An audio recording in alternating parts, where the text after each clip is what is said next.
Welcome back to another episode of The Learning Curve. I am your host, Dr. Irtaza Asar, and this is a podcast where we spotlight innovative educators and the ideas transforming medical training. Today, we're going to be tackling a rotation that's packed with potential, but often very difficult to execute. That's toxicology. From managing overdoses to decoding toxidromes, tox is high yield, but too often it's taught passively and with little clinical engagement. So in this episode, I brought an expert, and we are joined by the great Dr. Andrew Koons. He is the Fellowship Director of the Toxicology Fellowship, as well as the Assistant Clerkship Director of the Emergency Medicine Clerkship Rotation at Jefferson Lehigh Valley Health Network. And he's reimagined what a toxicology experience can be. He's going to show us how we can turn tox into a hands-on, career-defining experience that can help sharpen diagnostic skills and also prepare learners for the front lines of emergency medicine.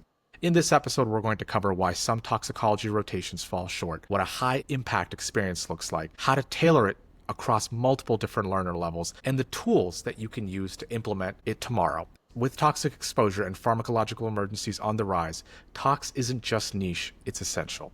Andrew, thank you so much for joining me, man. It's a pleasure to have you on. I'm really looking forward to it. I really appreciate you having me. It's an absolute pleasure. One of the greatest things I love talking about is education, and certainly education in toxicology. So I'm absolutely overjoyed to be here. This is going to be a really, really fun episode. And I'm sure you might have seen previously, but for every single guest that I have on, before we dive into the nitty gritties, I always ask them, what is their secret superpower / super skill that they have? Andrew, what's yours? What are you going to share with the world today? Wow. I would say my superpower, so I have 3 young boys at home. I coach a lot of their sports, and I think I'm pretty darn good at teaching how to throw a fastball and a curveball. Teaching how to throw pitches to my sons is my superpower.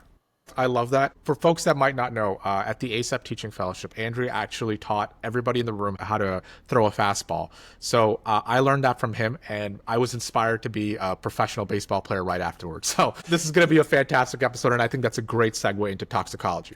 So to set the stage for this conversation, Andrew, let me ask you this. From your standpoint, you have a lot of toxicology experience. But what I want to ask you is this: why is toxicology so relevant, and why should we place an emphasis on creating a great rotational experience for our learners? Yeah, that's a great question.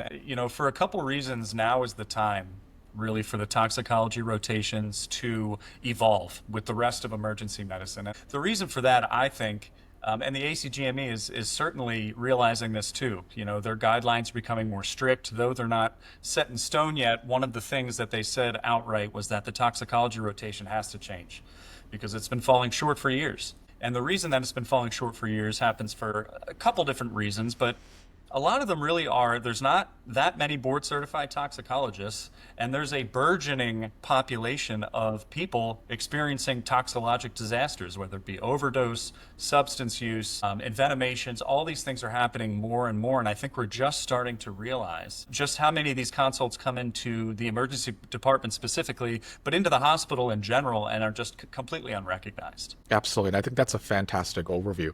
And realistically, I think as our population ages and as our medications change, as overdoses become deadlier, as there's new drugs on the streets out there, I think having that exposure, I think, is so important, especially for our younger learners, and to help them set them up for success. And also even navigate, hey, what do I do in this situation if I encounter something that I didn't even come across in residency? How can I manage this? Who do I reach out to?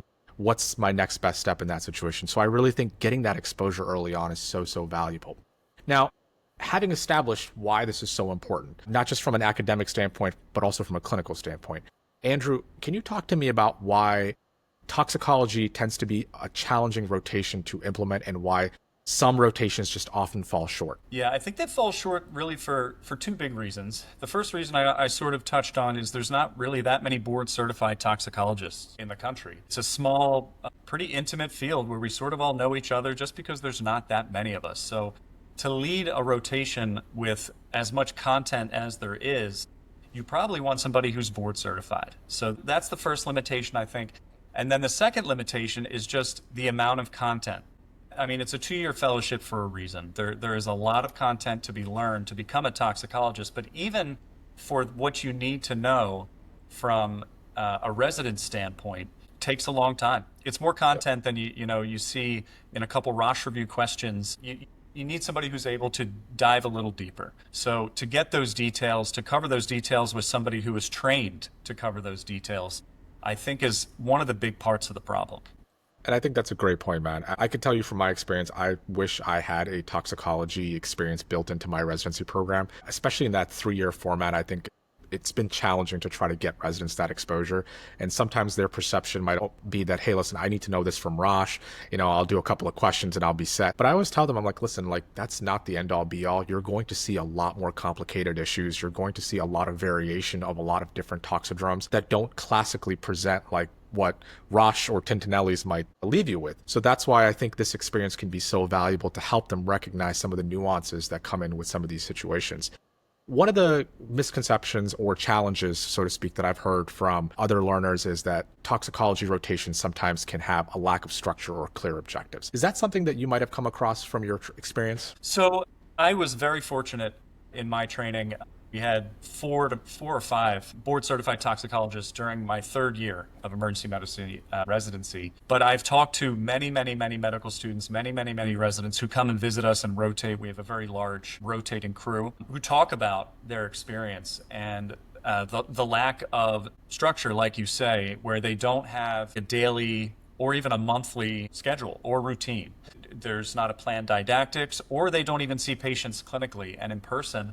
And it's exceptionally important, especially in tox, because there's so much detail, to have the didactic session, but to follow that up with bedside clinical medicine. Because you're not going to remember those toxidromes from, the pictures you learn in med school with like the sweaty guy with the hat on in the desert, right? I can't, at least not me. I don't have a photographic memory. So I need to see that. I need to learn from that toxicologist about full as a flask, mad as a hatter, all that. And then I need to go see that patient who ate too much Benadryl.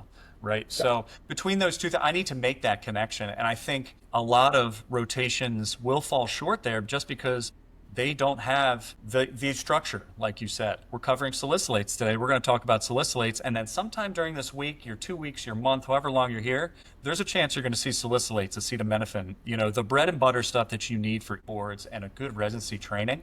You'll likely see within a couple weeks on tox, but you need a structure of, we're going to read didactics, we're going to learn about it, we're going to talk about it, we're going to write some stuff on the board, you're going to internalize that, and then we're going to go to the bedside and you're going to show me that stuff on a patient. Awesome. I love that. And I think that's, in my mind, really what an ideal rotation looks like, where not only are you getting the didactic experience, but you're able to apply that in a clinical setting and then essentially develop that spaced repetition and also application of that information that you're picking up from that didactic setting and then transitioning it over clinically. So I think that's a great point. And I think one of the things I was able to pull away a little bit from what you were talking about is other pitfall that I think sometimes can happen is this over-reliance on one setting, where sometimes the rotations can just be geared towards the poison center. Can you talk to me a little bit more about that and just expand on that? Yes, absolutely. And, to be truthful, some of the fellowships actually hit this pitfall as well, where they don't have the clinical volume and they run it through a poison center. So you take a lot of calls and do a lot of mental working through cases and roundtable discussion, but don't get a lot of the bedside, because the poison center, that's a standalone building that doesn't have beds in it. Right. You have a bunch of people with the telemarketer headset who are running through these poison cases, these household exposures, and these calls from the emergency room doctor. But you're just in a building by itself and you're not at the bedside. So that can be a huge problem, because the ACGME, it really wasn't as required to have the kind of structure that I think it's going to have in the next year or so we'll figure out. Because we didn't have that structure, you don't see that in a lot of programs. So if you're going to rotate, if you're looking for a residency or looking for a fellowship, that I think is something you should really look for. We have scheduled didactics and we have bedside consults. We have both. They're separate, and we do both of them throughout the entire month. I think in the last few minutes, I think we've really established where some toxicology experiences can potentially fall short. To summarize, sometimes we might be too passive in terms of how we're delivering the content to our learners. Sometimes we might not have access to a board-certified toxicologist to be able to lead some of these discussions. And then there might not be clear objectives or a lack of structure that might also play into the problem.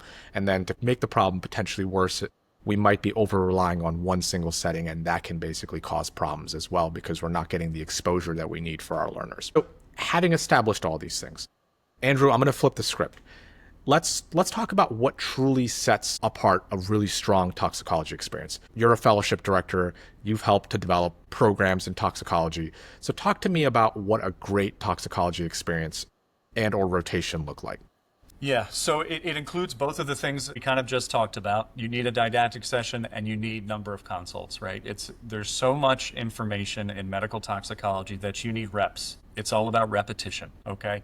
But at the same time, you need to be able to do that at least three different levels. You need to do it at least at where I work. We have a fellowship, we have a residency, we have medical students, and we have rotating PA students, psychiatry, residents, peds, IM, etc. You have to be able to have a curriculum and teachers that are able to put forth that curriculum at 3 or 4 different levels, right? If you just teach to the fellows and you're talking about silicosis and borreliosis and all this, weird stuff, and the medical students like, I don't know what if they eat the bottle of Tylenol and the bottle? I mean, I don't even know what to do with that. You're talking to me about, sledgehammer and breathing it in. That's the structure part. To create a curriculum where you're hitting the basic foundations of medical toxicology, but you're going shallow enough for the medical student, the PA student, and deep enough where the fellow is going to take that, put it in their pocket, and not only be able to teach then down the road, but pass their tox boards in 2 years. So that becomes the challenge, but you need to be able to do it all. So I developed our curriculum together every year. I change it every year based off our fellows. And I think what I found, and I'm looking at my curriculum now, so I don't lie, is that you need routine, but with variability. Okay, tox lends itself to be very easy to teach. It's kind of sexy. It's super fun. I'm a little biased, but I agree. it's got envenomations. You have medication reactions. We have antidotes and reversal agents, like very cool. So you need to be able to keep that in addition to all the mundane that you absolutely have to learn for boards. So the way I do it, at least just as an example, is we do journal clubs on Mondays, we do Gold Franks on Tuesdays, we do grand rounds on Wednesdays, and we usually have a topic outline or occupational talks and then presentations on Friday. So what that does is it creates an outline, at least for the weekly structure, and then we rotate the subjects within that larger sort of context. And I think that's very important to have that structure and to have the top-down approach where you're speaking to, I hate to say it this way, but your lowest learner to your highest learner and speaking to them both at the depth that they need it. No, perfect. Honestly, I love that. I think that makes sense because now you're applying everything across a broad set of learners and making sure that you can help them get to the level that they need to get to. And the material is tailored to the appropriate education level. That's actually a really great point. So building off that, what are some of the hands-on things that you do that other people can take away and try to implement in terms of their toxicology experience? Yeah, well, we're very lucky in the fact that I think we have the second or third most bedside consult volume in the country. We're in the top 3, top 5, something like that. So we're very blessed in that sense where we have this volume. That being said, if you don't have that volume, you have to keep them interested and keep your learner sort of tailored to them what they need to learn, no matter what, even if you don't have that volume. Having a board certified toxicologist with their slide decks, and the slide decks are very important. They're like flashcards. You need a lot of flashcards in medical toxicology. There are little details, Krebs cycle, biochemistry, etc., where you're not going to learn that unless you have the flashcards. But creating a rotation is very difficult from the top down and the bottom up. You need to be able to speak to everybody. And the way to do that, I think, is if you have somebody at each level, water flows downhill. So we have been trying to implement for us more this year than any other year our fellows as teachers and residents as teachers. So the attending will set the tone, and then we put the onus on the fellow to explain the metabolism of ethylene glycol, let's say. And then we put the onus on the resident to teach the medical student when to start NAC in acetaminophen toxicity. And then the medical student then has to present to us on Friday about things that they learned. So it comes full circle. And I think it's very important to sort of have a laid back, but everybody's teaching somebody something. It feels more like a family dynamic instead of like a tiered structure. And, especially this day and age, everybody's comfortable sharing sort of in that situation. Absolutely. And I think that creates that safe environment for stepwise progression. And nobody feels that, hey, listen, the material is all kind of geared towards my education level and I'm going to be able to take something away from it. So I love that. Now, to build off that, what's been the role of the faculty What kind of contact your residents and fellows have with them in terms of research, advocacy? What are some other things that they're involved with? We're, again, very, very lucky. We have seven, we're adding an eighth, but we have seven toxicologists right now, board certified toxicologists, and we each have sort of a different niche that we're good at or that we like and that we get involved with. Not to name drop, but I'm sure she wouldn't mind, but Jillian Beecham is my mentor. She is a phenomenal human being, and she's sort of our community outreach education. She goes out and sets up Narcan training. Our fellows are involved with that, and when we're available, we're involved with that. We have a huge music festival called Music Fest up here in Bethlehem. And we host a table there for substance use disorder and alcohol use disorder specifically.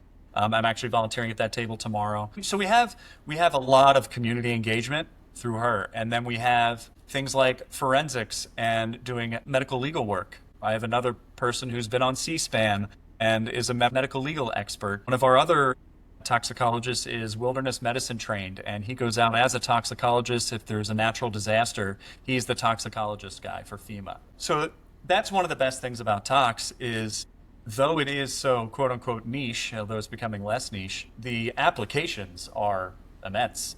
And one person I sort of left out, I apologize, sets up our occupational toxicology rotation. That's sort of like the organic chemistry of toxicology. Like everybody's like, my gosh, occupational tox, I don't know how to teach it. I don't know how to learn it. We have this big battery plant where we send everybody to the battery plant and they learn about lead and cadmium and silica and do occupational tox physical exams, looking for wrist drop and chronic lead, et cetera. So those are some of the things that sort of make it more interesting. And then we travel to other poison conferences down in Philly Poison Center has been great to us. We go and talk to them too, just for diversity of experience.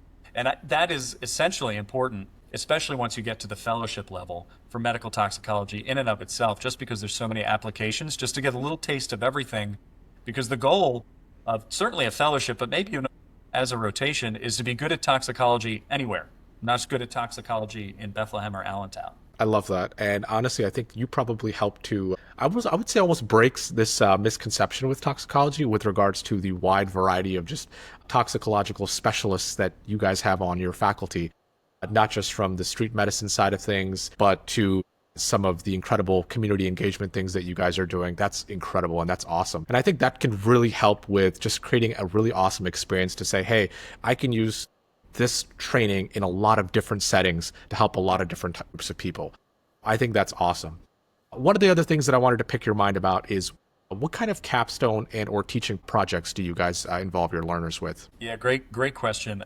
All of our fellows have to do some sort of QI project over their 2 years. We're also very involved with research. We have the most academic output in our hospital as far as any division in the hospital. We have a great research team. And things we typically tend to focus on are medical errors, first of all. So we create order sets within our EMR. We have EPIC, and we've built, over the past couple of years, we've built lidocaine order sets for pain, intralipid order sets, the high-dose insulin order sets, and things like that. We do a lot of interdisciplinary stuff with pharmacy and building those order sets. We also obviously have a lot of sexy case reports. Everybody wants to see the monocled cobra bite and how we got the antivenom from Florida or wherever we get it from. And then we do a lot of national things. The best studies I think we've gotten to be involved with, that we're still involved with through ACMT, which is like our ACEP, Tox is ACEP, is ACMT, AACT. We're part of this Fentolog study where if we get a suspected opioid overdose, we're one of 8 or 9 hospitals in the continental U.S. where we take the blood samples and send them to a special lab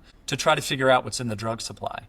So to me, I think that's one of the coolest things we do, because then we get data from all parts of the country, and it allows us, and I get to present at ACEP on this, it allows us to sort of figure it out in an overdose. Am I looking at more of an opioid? Am I looking at fentanyl? Am I looking more of an alpha-2 agonist like clonidine or dexmedetomidine or xylazine, they call it tranq?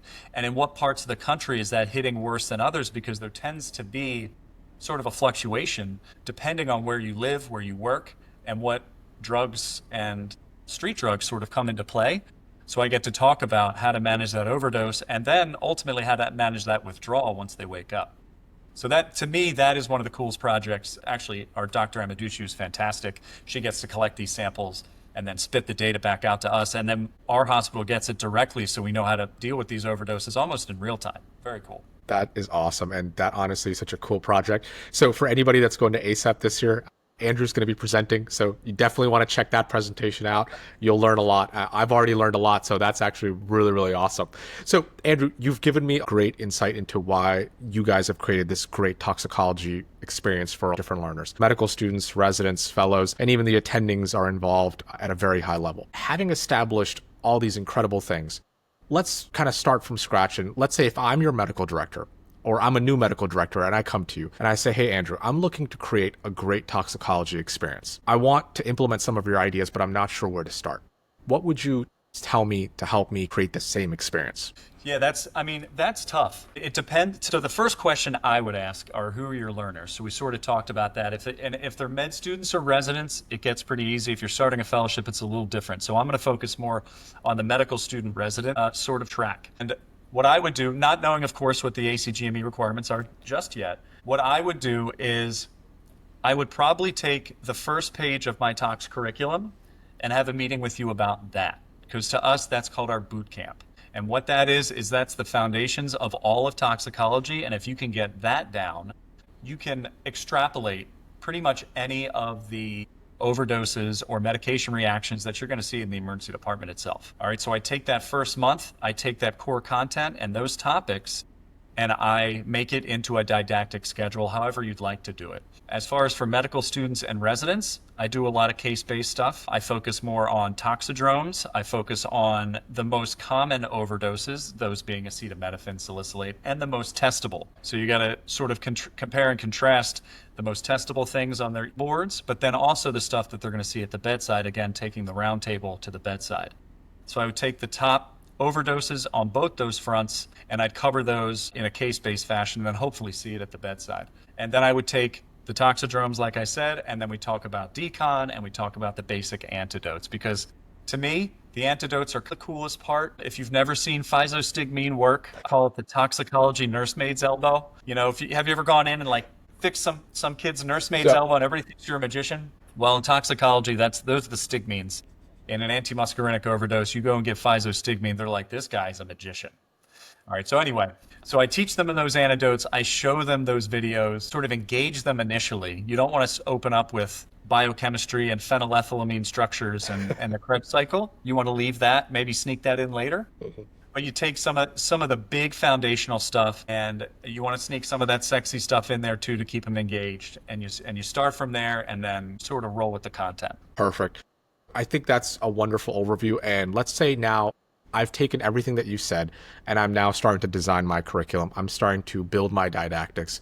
I'm starting to build that experience for my residents and my medical students. What are some resources that you would point to that you think are very helpful in creating this incredible experience? Yeah, so there's a couple things that are really great resources. And again, I don't want to be incestuous about it, but there is an EMRA Tox guide that is the Pocket Tox guide that it was actually written by our residency, which is, you know, why I feel kind of bad saying it. But I got to tell you, for our medical students and even our residents, up to our third-year residents, they take this with them on shift and they read it before they call us, which we very much appreciate. So the EMRA Tox guide, I think, is like a very nice quick hitter. On top of that, you want to go a little bit deeper than that. I use Lang, Poisoning and Drug Overdose, great book. That was my Bible in fellowship. Just flip that open. And then Goldfrank's is our deeper reference. So Goldfrank's toxicologic emergencies are fantastic. And then you have a lot of quick references and some really good podcasts that are out there too. There's Dantastic, Mr. Tox and Howard, fantastic. They're great.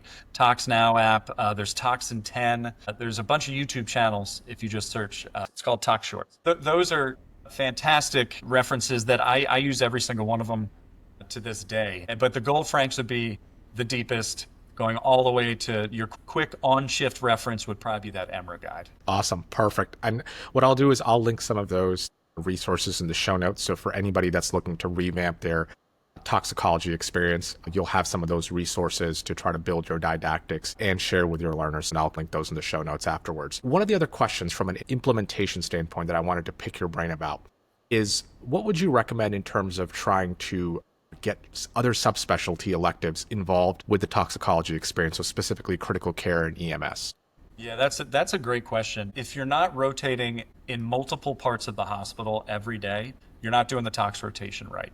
We're in the ICU, we're in the PICU, we're on the burn unit, we're of course on the hospital floors, we're of course in the ER, we're everywhere. And then we have an outpatient tox clinic where we're working with our family docs as well. Having those bedside consults in and of themselves sort of lends itself to them wanting to get involved with us and us getting involved with them. What we do is we go and present at their grand rounds. Any sort of teaching, didactic, we bring tox emergencies to the pediatric residency, the internal medicine residency, and POEM colleagues, our ICU colleagues, which is great because you're learning from them, they're learning from you, and you have this great collaborative experience where, as you know, in emergency medicine, you always want to know everything from emergency medicine and then one step deeper. You always want to know one more step. So to get your POEM colleagues, your PEDS colleagues, all of these other interdisciplinary educational resources, you get them involved, then you're learning tox, and then you're learning it just a layer deeper, which then allows you to do that next step. So collaborating with them becomes easy. You just really have to put yourself out there with lectures and didactics, because again, tox just lends itself to education. That's awesome. And I think that's actually a great overview in terms of why getting other subspecialties involved can be so valuable. And I love this idea of you always want to know one layer below, because I think that ultimately helps you understand nuance better and really can help evolve you as a clinician as well when you know a little bit about every other field. But especially applying that from a toxicology standpoint, I think can be super, super valuable. So, Andrew, as we're getting close to the end of the episode, are there any other thoughts that I might not have asked you about that you would want to communicate for any learners, educators out there that are listening right now? I mean, the biggest takeaways really should be tox is growing, and they're going to make the educational requirements a little bit more strict, and there's a reason for that. Tox it's exceptionally important. The better you are at tox, the better you are at emergency medicine. The better you are at doctoring anywhere, any discipline really. But in implementing that educational experience, you need both structure and variety, right? Routine with variability. You want to keep the learners engaged from the top down, from the fellow to the resident to the med student, okay? On top of that, they need to have their own autonomy.